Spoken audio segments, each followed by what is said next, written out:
할렐루야. 우리 옆에 상인사를 사랑합니다. 축복합니다. 오늘 말씀의 제목 읽어봅시다. 시작. 하나님 나라의 모양이다. 하나님 나라의 모양은 이미 우리에게 주어졌고, 그 하나님 나라의 모양은 예수 그리스도로 제자들과의 관계 속에서 또한 우리 안에 믿음의 모양으로 보여주셨습니다. 우리를 이 하나님 나라의 모양으로 또한 특별히 하나님 나라를 사모할 수 있도록 인도해 주십니다. 사랑하는 성도 여러분, 이 하나님 나라를 사모하시기를 주의 이름으로 축복합니다. 본문의 말씀을 보겠습니다.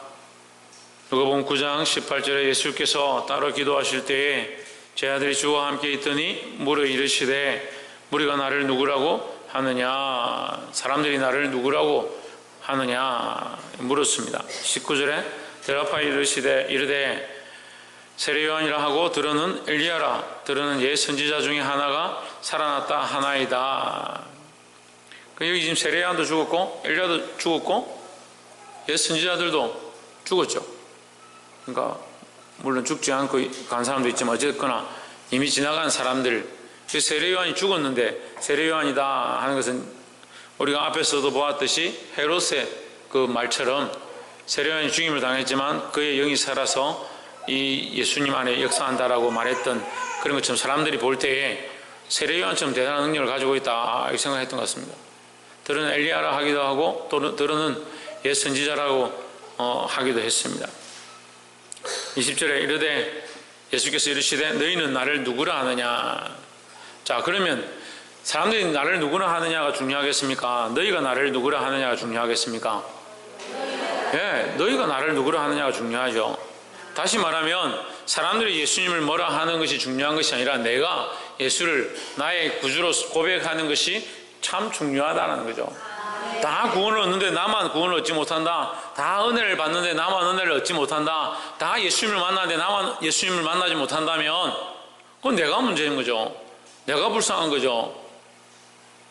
그러니까 사람들이 뭐라 하는 것이 중요한 것이 아니라 너희가 나를 누구라 하느냐라고 물었던 것처럼 우리가 예수님을 누구라고 고백하느냐가 중요하다라는 겁니다. 베드로가 대답하여 이르되 하나님의 그리스도시니이다. 하나님의 구원자다. 하나님께서 보내신 구원자다. 이렇게 신앙 고백을 한 거예요. 하나님께서 보내신 구원자는 곧 누구의 구원자냐? 나의 구원자다 이 말이죠. 그 베드로가 똑바로 신앙 고백을 한 거예요. 누가 고백을 해야 됩니까? 베드로가 참 잘했다 할 것이 아니라 내가 이 신앙의 고백을 해야 한다라는 겁니다. 21절에 경계하사 이 말을 아무에게도 이르지 말라 명하시고, 하지 말라 하는 것은 아직 때가 안 됐다라는 거죠. 예수님이 십자가의 고난 이후에 때가 되면 이제 예수를 그리스도라고 전파할 수 있게 되니까 지금은 아직 때가 아니다라는 얘기죠. 22절에 이르시되 인자가 많은 고난을 받고 장로들과 대제사장들과 서기관들에게 버림받아 죽임을 당하고 제3일에 살아나야 하리라.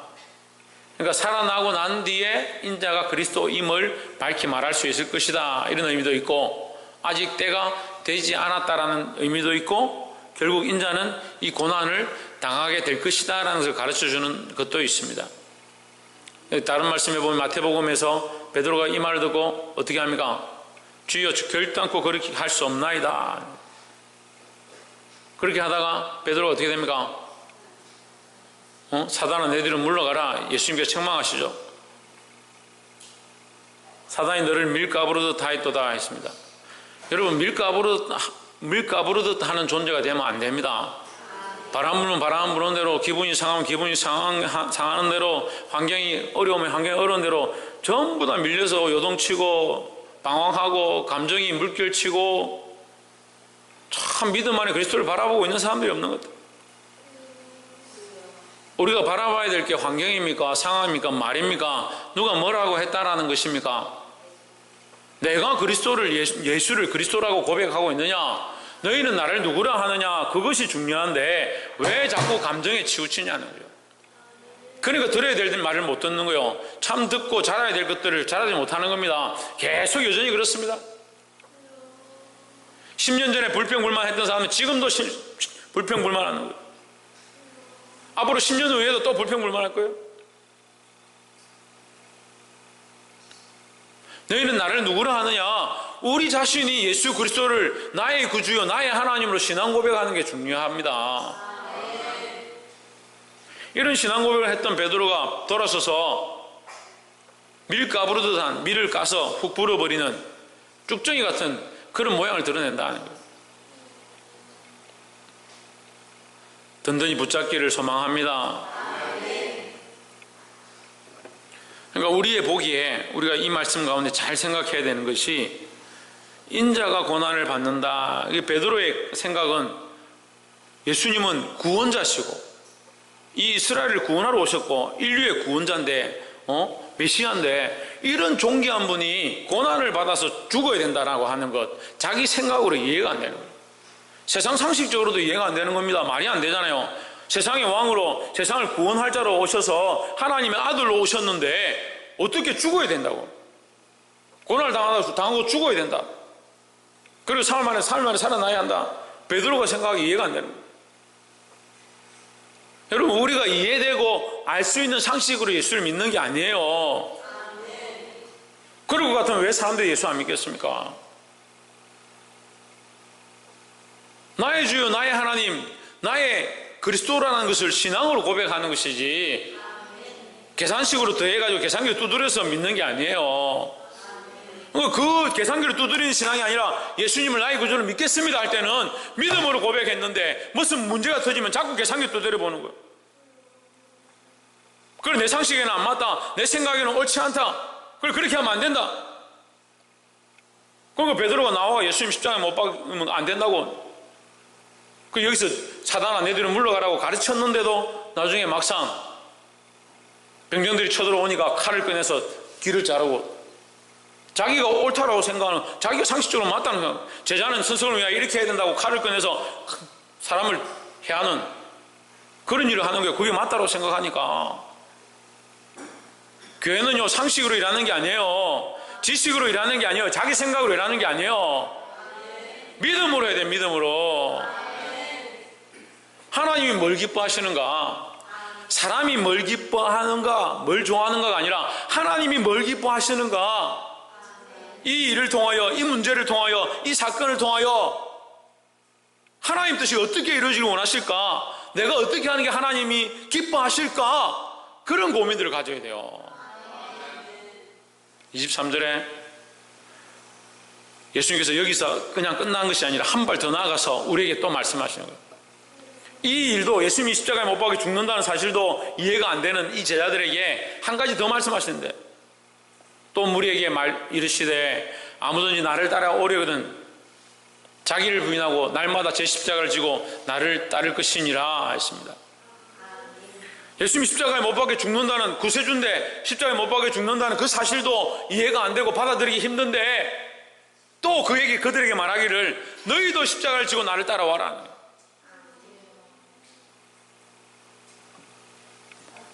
그러니까 우리 상식에 맞는 게 어디 있습니까? 말씀이, 여기 성경이 여러분 상식에 맞는 게 어디 있어요?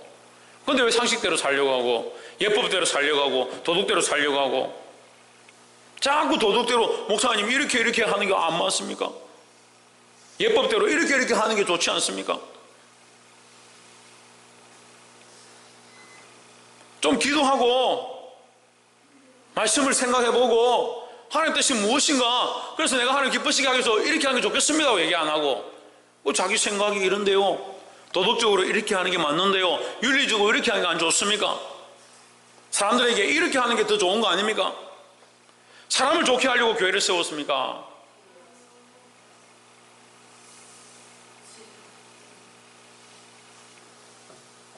그런 예법대로 하면 제가 왜 목회를 하겠습니까? 왜 목회를 시작했습니까?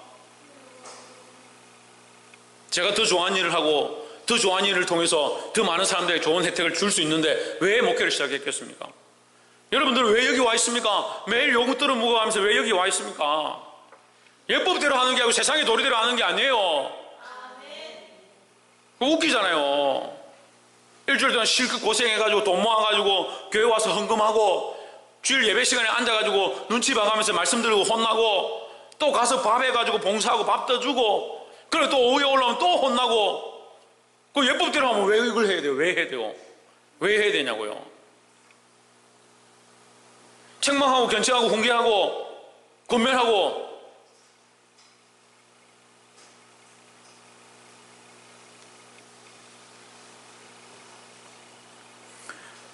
율법대로 하는 게 아니라 하나님이 살아계시기 때문에 하나님의 법대로 하는 거예요.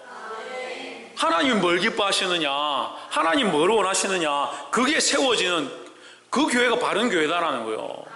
옆에서 한번 보십시오. 하나님께서 기뻐하시는 것들 교회 안에 세워갑시다. 교회 안에 세우고 내 안에도 세워야 돼요. 그래서 십자가를 진다는 것은 나를 죽이는 거예요. 십자가는 사형의 형태이니까 나는 날마다 뭘 지고 있느냐? 사형의 형태를 지고 있어요. 사형의 형태를. 날마다 나는 죽었구나. 이 십자가를 진 것은 지금 내가 사형의 형장으로 끌려가는 죽음의 자리에 이것을 지고 가는 거예요. 그 앞에 누가 가느냐? 예수님이 죽음의 현장에 있는 거예요. 근데 맨날 뭐가 살아있어? 내가 살아있어. 내가 살아있는데 무슨 십자가를 진 겁니까? 십자가를 지고 주님을 따라가야 내 생각이 아니라, 내 감정이 아니라, 내 기분이 아니라, 제발 감정대로 좀 하자. 감정대로.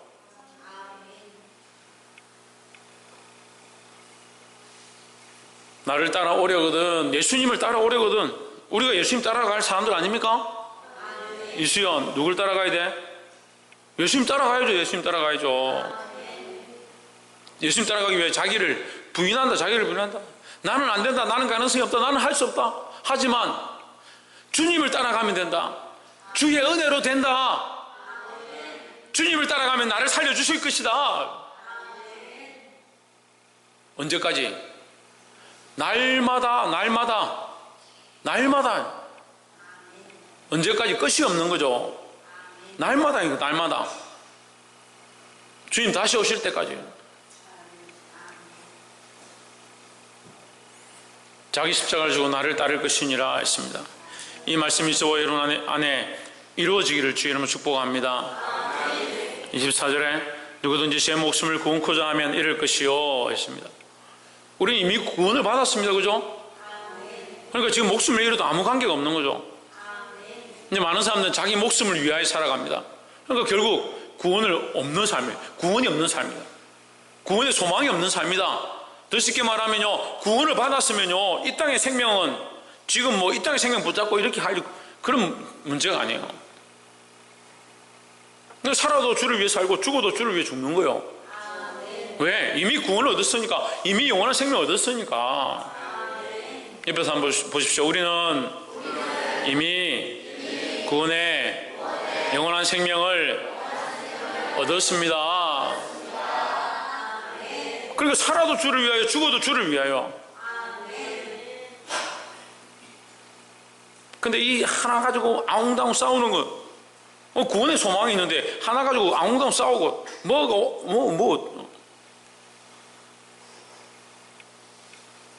덕을 끼치고 생명 살리는 거 왜 살아야 되는 거예요?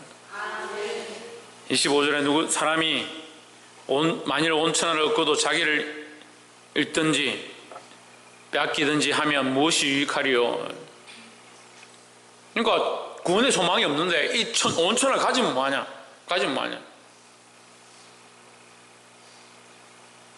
그러니까 지시왕도 죽었고요, 알렉산더도 죽었고요, 다 죽어요. 다 죽어.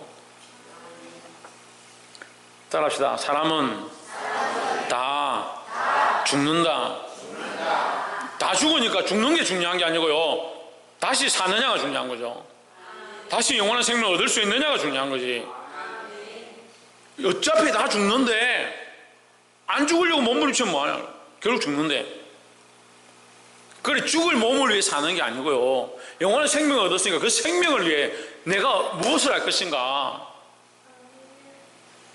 26절에 누구든지 나와 내 말을 부끄러워하면, 예수 그리스도와 그리스도의 말씀을 부끄러워하면이에요. 예수 그리스도와 복음을 부끄러워하면, 우리는 그리스도와 복음을 부끄러워하면 안 된다는 거예요. 서건태 할렐루야. 니는 내가 부끄럽나? 박성희, 니는 내가 부끄럽나? 박이상, 니는 내가 부끄럽나? 나는 가끔씩 너가 좀 부끄럽다. 내가 그리스도와 복음을 위하여 내가 부끄럽지 않은데 너희들을 볼 때마다 한 번씩 부끄럽다. 무슨 말인지 알아요? 여러분 이해돼요? 나는 그리스도와 복음을 위하여 부끄럽지 않으려고 힘써요. 근데 내가 예수님께 대하면 좀 부끄럽죠. 예수님께 대하면 이해가 돼요? 그리스도는 나를 부끄러워하지 않았는데 내가 그리스도를 좀 부끄러워한 적이 있는 것 같아요. 좀 자신이 없는 것 같아요. 조금 부족한 것 같아요. 아들들은 부모를 보면 물론 이 아이들이 저를 보면서 그래도 좀 부끄러워하지 않는 게 감사한데 이 아이들이 사는 걸 보면요 조금 부끄러울 때가 있는 거예요.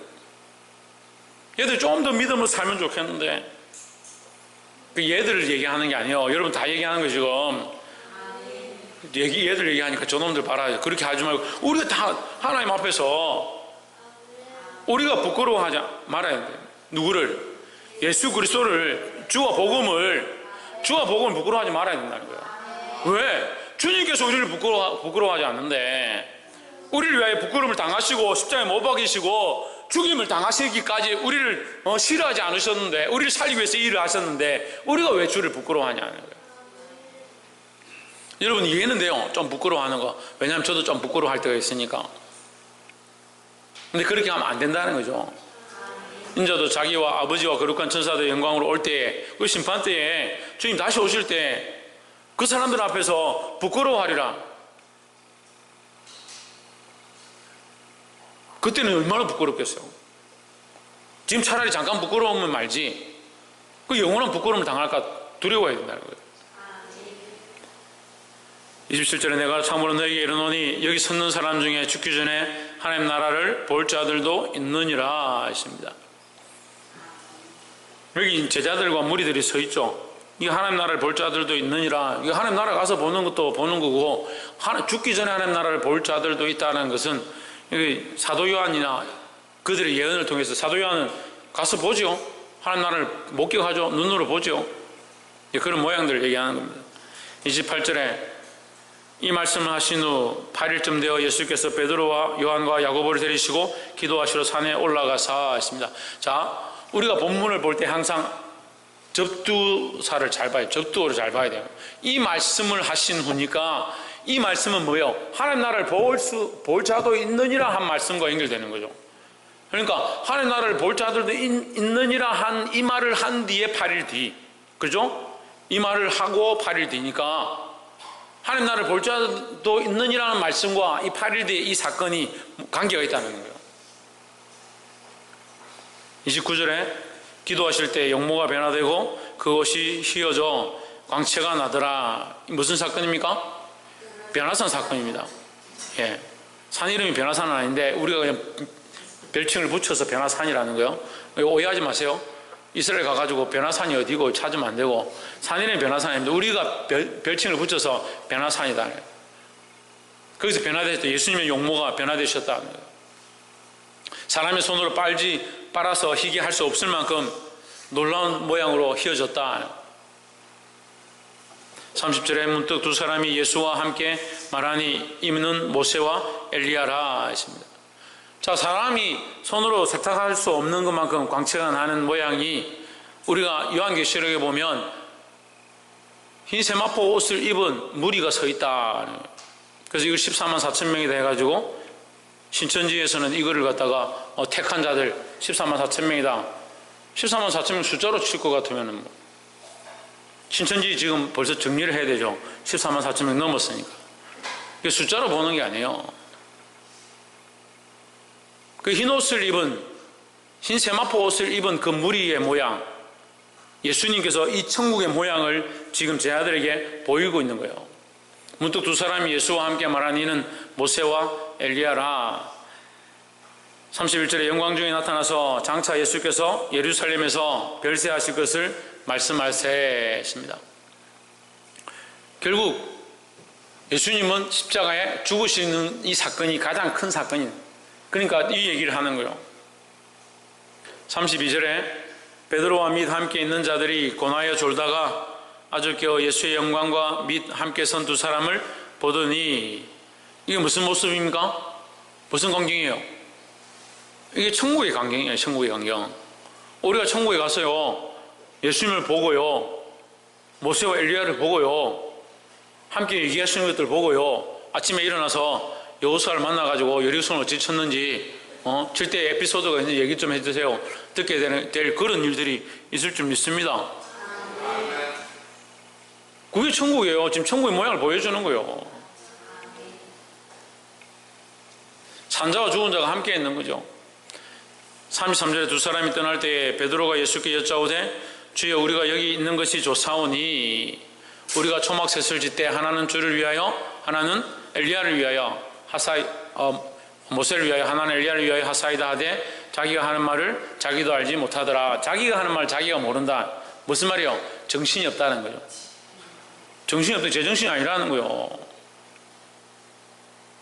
지금 죽은 자가 나타나서 예수님과 함께 있는 모양들을 그들에게 보여주고 하나님 나라의 모양을 보여주고 있는데 베드로는 기껏 뭐 하는 거예요? 나무로 집을 지어가지고 초막을 3개 짓고 거기에 예수님을 위하여 모세를 위하여 엘리야를 위해 짓겠다. 뭐가 다른 겁니까? 시각이 다른 거예요. 베드로의 시각은 이 땅에 머물러 있는 겁니다. 이 땅이 여기가 좋사오니 여기 집을 짓고 여기서 잘 먹고 잘 살겠다는 거예요. 근데 왜 자꾸 이해가 안 되고 서로 대화가 안 되냐면요, 이 땅의 시각을 가진 사람들의 대화, 이 땅의 시각과 가치관을 가진 사람들과 하나님 나라의 시각과 가치관을 가진 사람이 어떻게 대화가 돼요?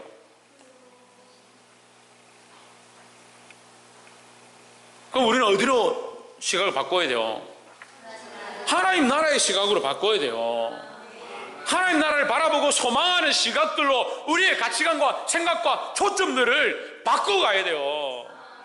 이게 바뀌어져야 돼요. 그러니까 사울이 바울 되기 전에 그 눈이 가려워서 보이지 않는 거예요. 지금 보이지 않는 신앙으로 사는 사람이 너무 많아요. 뭐가 필요했느냐? 기도가 필요하다. 기도하니까 어떻게 돼요? 눈에 비늘 같은 것이 벗겨져서 밝히 보았다 했습니다. 여러분, 인간적으로 보는 생각들, 세상의 시각들, 그것을 벗어야 됩니다. 밝히 보게 되기를 주의 이름으로 축복합니다. 34절에 이 말 할 즈음에 구름이 와서 저희를 덮는지라. 구름이 와서 덮었다. 구름은 하나님의 임재를 가리킵니다. 하나님께서 거기에 함께 하셨다는 거죠. 이것도 또한 뭐요? 하나님 나라의 모양이라는 천국의 모양이라는 거죠. 구름이 와서 그들을 덮는지라. 구름 속으로 들어갈 때 그들이 무서워하더니, 두렵죠. 구름이 확 와서 갑자기 덮었는데 비행기 타고 구름 속에 들어가 봐도 무섭더라고요. 근데 우리가 여기 서 있는데 갑자기 구름이 와서 우리를 덮었다면 안 무섭겠습니까? 그런데 성경에서 말하는 이 구름은 하나님의 임재를 가리킵니다. 하나님의 임재를. 35절에 구름 속에서 소리가 나서 이르되, 하나님의 임재가 있으니까 하나님의 음성이 있는 거예요. 그래서 우리는 뭘 사모해야 합니까? 하나님의 임재를 사모해야죠. 하나님의 임재가 이 교회 가운데, 우리의 예배 가운데, 우리의 찬양 가운데 하나님의 임재가 있기를 사모해야 되는 거예요. 좋은 목소리와 아름다운 노래를 부르기를 사모하는 게 아니고요, 이 노래 가운데 하나님의 임재가, 그것이 현실이 되어지고 우리 앞에 나타나고 우리가 경험하고 하나님의 임재를 통하여 우리의 생각과 가치관들이 바뀌어지고 이제 주를 위하여 결단하고 십자가를 지고 주를 따라 가고자 하는 그런 은혜가 임하는 거예요. 기도 가운데 하나님의 임재가 임하기를 기도해야 합니다. 말씀 가운데 하나님의 임재를 통하여 하나님이 기뻐하신 거룩한 말씀이 흘러가기를 사모해야 합니다. 우리 삶 가운데 하나님의 임재를 통하여 하나님과 함께 동행하며 하나님이 주인 되어진 통치의 역사로 삶을 걸어가야 합니다. 그런 속에서 소리가 나서 이르되, 이는 나의 아들 곧 택함을 받은 자니 너희는 그의 말을 들으라 했습니다. 지금 누구 말을 들으라? 예수님의 말을 들으라 하는 거예요. 너희 말이 필요 없고 초막새 짓겠다는 거 인간이 보기엔 가상한지 모르겠지만 나는 그게 필요 없고 너희가 그의 말을 듣는 것을 원한다. 예수님의 말씀을 따르는 것을 원한다라는 거예요. 우리는 뭘 해야 합니까? 주의 말씀을 들어야 합니다. 조혜준, 뭘 해야 된다? 주님의 말씀을 들어야 한다. 이진우, 뭐 해야 된다? 주님의 말씀을 들어야 한다는 거예요. 36절에 구름 속에서 소리가 나서 이르되 이는 나의 아들 곧 택을 받은 자인 너희는 제 말 들으라 하고 36절 소리가 그침에 오직 예수만 보이시더라 했습니다. 이게 문장적인 표현이지만 너무 멋있는 것 같아요. 소리가 그치고 구름이 그치고 그들이 보던 것들이 사라지고 나서 누구만 남았냐? 오직 예수만 남았다. 세상의 모든 것들이 다 사라져도요, 우리는 누구를 붙잡고 있어야 되냐? 예수 그리스도를 붙잡고 있어야 되는 거예요. 마지막 임종하는 숨 넘어가는 그 순간에도 우리는 예수님을 믿고 의지하고 바라봐야 되는 거예요. 옆에서 한번 보시죠. 끝까지 예수님만 바라봅시다. 제 아들이 잠잠하여 그 본 것을 무엇이든지 그때는 아무에게도 이르지 아니하니라. 제 아들이 잠잠할 수밖에 없죠. 괜히 떠들었는데 초막셋을 짓겠다 하고 여기가 좋다고 그만큼 설쳤는데 다 사라지고 예수님만 남았으니까, 예수님의 말만 들으라고 하니까 우리는 잠잠해야 합니다. 주의 말씀 앞에 잠잠하고 우리 생각들이 잠잠하고 하나님의 거룩한 뜻이 나타나야 되는 거예요. 우리가 너무 말이 많아요. 하나님의 마음보다, 하나님의 생각보다, 하나님의 말씀보다, 주의 말씀보다 우리의 생각이 너무 많아요. 주님 앞에 이것을 내려놓고 잠잠해야 합니다. 그래서 때로는 우리가 침묵하고 잠잠하는 훈련도 필요한 거예요. 말씀을 맺겠습니다. 오늘 말씀의 제목은 하나님 나라의 모양입니다. 우리가 다 볼 수 없고 다 알 수는 없지만 오늘 우리에게 잠시 보여주십니다. 우리 뭘 사모해야 합니까? 이 하나님 나라의 모양을 사모해야 합니다. 그렇다면 이 하나님 나라의 모양을 사모하는 사람은 어떻게 살아야 합니까? 자기를 부인하고 자기 십자가를 지고 주님을 따라가야 되는 거예요. 자기 생각을 내려놓고 우리에게 또한 가르쳐 주십니다. 예수님의 말씀을 따라라는 거예요. 예수님의 말씀을 듣는 겁니다.